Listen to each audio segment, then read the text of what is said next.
restlessness, fear, pain, judgments, planning, unworthiness, unsatisfaction with myself, and arrogance, old family, and also quite a few things there. Old family and relationships, stories, what to do with it. I'm sure we have a few ideas about it. Something is hiding, you have in mind something, and I want to take that out and overcome it. I feel that we don't have to really take it out. This is a traditional way, is to, yes, take it out, let's take it out. But I'd rather say that it is created only by the individual mind, creates individual life in this way. The individual mind, the egoic mind, has created all of this, all these things.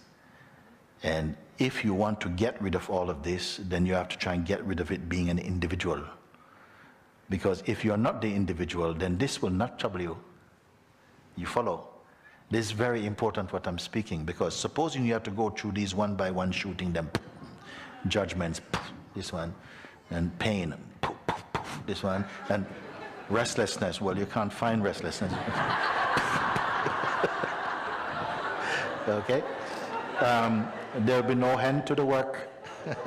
You see?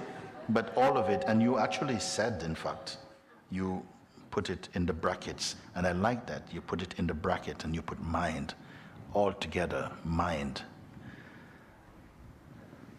And this is it, you see. And I don't want to focus energy on simply improving the sense of self.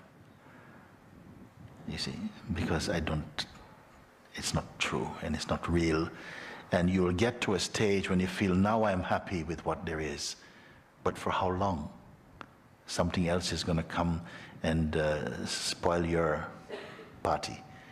And again, oh, not this again. And you can stay in that muddy water for a long time. And I'm showing you something else.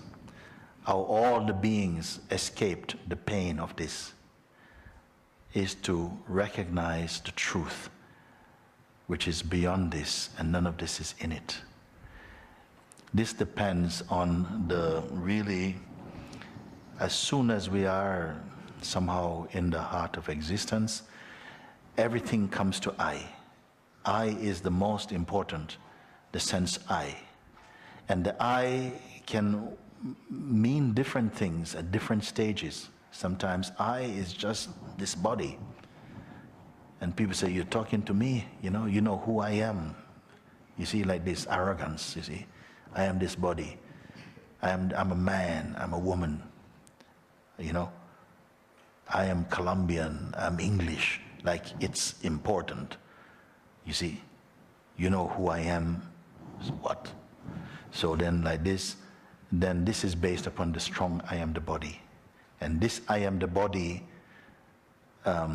modification of consciousness, you see, is causing all the trouble. It is swelling up with the worst expressions of duality. It's selfishness. It is said traditionally that the opposite of love is hate. But it seems to me that the opposite of love is selfishness. Just concerned with myself. And you don't even know how to treat yourself. So this is, all of this is based upon the feeling of autonomy, individuality, pride, arrogance will come. It still says I, but very small I. Then as you begin to observe that, wait, these that you mention, struggling against the unknown, tension, restlessness, fear, judgments, for whom are they? There's something personal about them. It's like the person's judgments, the person's fear. Then we have to look if the person is real. Let's find the person who is suffering from these. Then you must look. First, forget about the whole world, because he's not out there, he's in here. See if you can find within yourself that person who these pertain to, what you've just mentioned. And we all know these things. selfishness, restlessness, fears, judgments, tension, all of this. So let's use the smell of these negative qualities to find the one who suffers them. You look and see, who is it? Keep quiet. See, is there such a one? If we say, I read this letter in court and it's come up before the judge, will this one come to the witness box, please? And you're coming up there and this is, yes, but that's your body, that's not you. Who is the one who wrote this? So quickly you have to look and find who wrote this thing, who is saying this thing. Can this one be introduced? Can it be pointed out? And you must do it, you see, like that. Does it exist? Is it tangible? The sufferer of this, you look like that. This is inquiry. And what have you found? You ask me, please help with the inquiry, you know. You want to finish it off? I gave a lot up in the last 5 years. Still, all this is left.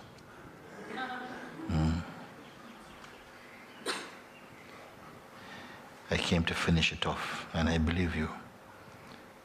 I would love to ask you to look with me what is left, which is these, because there's a place inside where there is still these energies playing. So then, if they come out of identity. Identities produce this. The one without identity could not write this. They would not know this. They don't know this.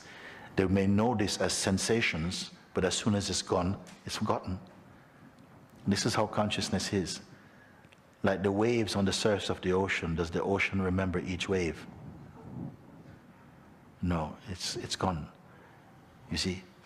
But only the one who exists as a person has memory about these things, because it needs evidence to support the case that these things exist, you see.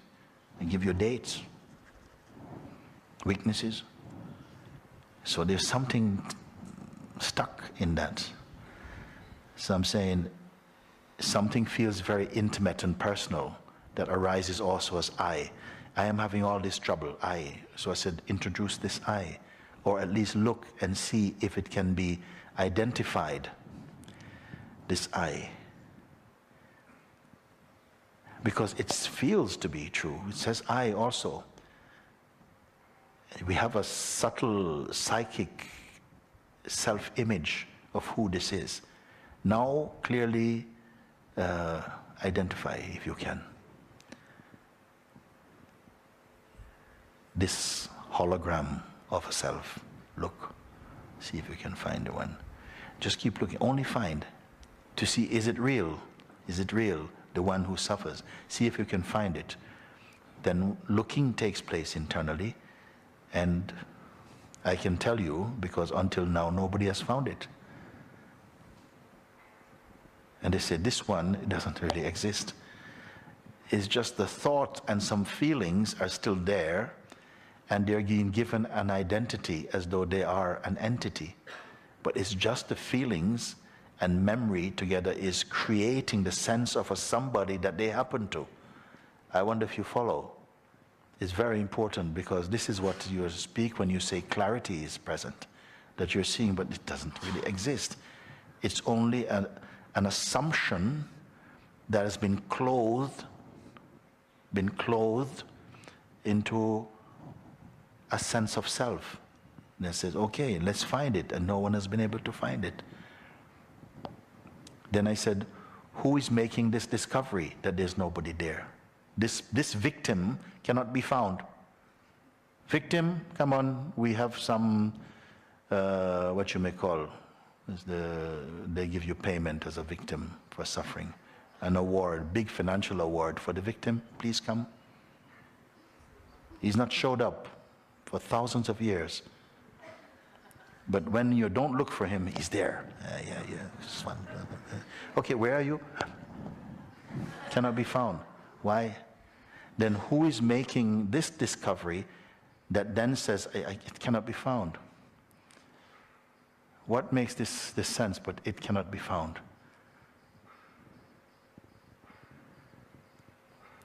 The sense of weakness says it cannot be found. But that's already a broader space of looking, not crammed into a person now. A deeper space says that person doesn't exist. There's only somehow the sense of a person and a vague memory of these things. Okay, so this one has made a discovery. Then what watches this one? This one is also seen.